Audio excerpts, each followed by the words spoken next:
Wilson woke up with a wiggle and a spin. He leapt from his bed with a wide, joyful grin. "We're flying to England," he barked with delight. Harry's tail wagged. Could this really be right? Mum Lyndsey had planned it. She'd sorted it all. A company called Paw Pals had answered her call. They help dogs fly safely to places afar, the very best travel companions there are.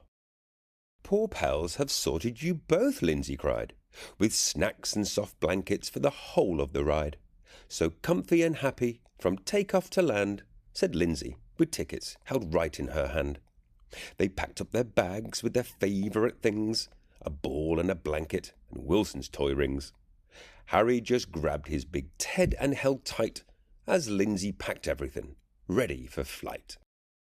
They scrambled downstairs and were ready to go, then drove to the airport, tails wagging just so.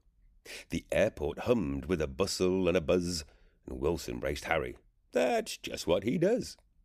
They spotted their gate, and they padded on through. The plane was enormous, all sparkly and new. Lyndsey held both of their leads, left and right. "Hold on tight, boys, we're about to take flight." Up, up and away through the soft, cloudy sky. Wilson pressed his small nose to the glass. Bye-bye.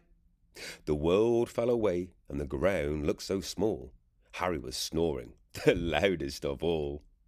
The clouds drifted past them like mountains of white. Wilson just stared. What a wonderful sight!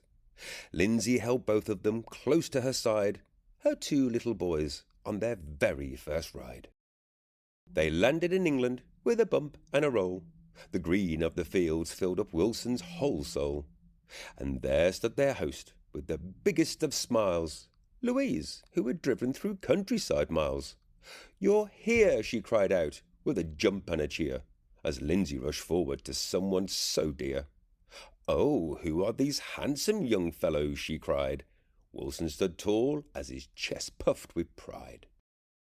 They drove through the lanes where their hedgerows grow tall, past old mossy bridges and a crumbling old wall. Car windows wound down and fresh air blew in. Wilson's ears streamed back as he let out a grin. They drove to the house for the warm summer air, with roses below windows and flowers everywhere. A small little face appeared at the front door.